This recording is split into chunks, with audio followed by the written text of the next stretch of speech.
Welcome back, everyone. This is Brady Hall, and I'm still following up on some of the questions that I've been hearing that have been asked about our state representative, Reggie Phillips. So I put together this video to discuss who is Reggie Phillips actually representing. We're going to follow the money and find out where the funding for Phillips is coming from. Reggie Phillips obviously doesn't answer to the people of this district, so if he doesn't answer to them, then who does he answer to? So this is our first point. These are the laws that govern election in Illinois. Most campaigns spend money from the candidate's campaign fund, and you'll see that familiar paid from the committee to elect Joe or paid for the committee to elect John Q. Public.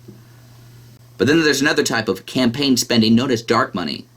They spend money in support of a candidate, but they have to follow up on the Independent Expenditure Committee rules. However, to be an independent, these campaign electioneering communications cannot be made in connection, consultation, or in concert with the candidate.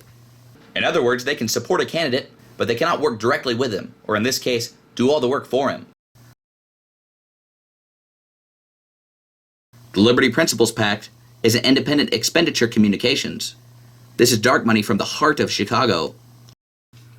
The Liberty Principles Pact has chosen the candidates it will be supporting. Your job, should you choose to accept it, is to be influenced by the dark money so that you vote for the ones that they have chosen. Why should someone in downtown Chicago want to influence you and your vote for Reggie Phillips? The dark money is being spent in races all over the state.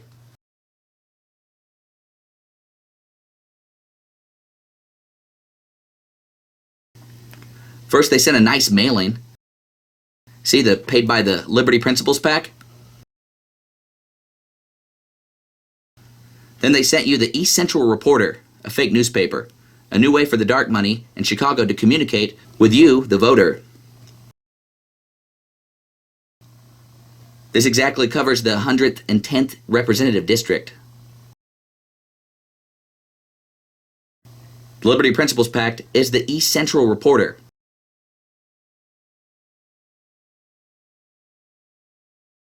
See the 708 area code? Look at this front page story about Reggie Phillips. Let's read the paragraph. I've been in office for a year, and it takes about 6 months to get water under your feet and then another 6 months to get real work done. You've got to have a good relationship, and you have to build trust. Yeah, like he knows something about trust. I wonder if giving an interview to the Liberty's Principal PAC would violate the Independent Expenditure Committee rules. And I wonder if this would count as making an electioneering communication in concert with a candidate. You decide. The dark money is trying to buy your vote from Chicago.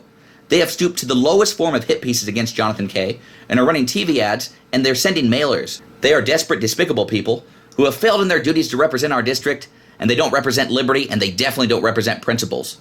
They're running the lowest form of dirty campaigning by spreading allegations. They want a yes man as your representative, and we don't need a yes man. We need some real representation, and I think we can all agree on that.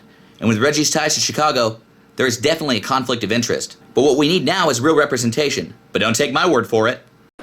Now, I'm going to wrap myself up.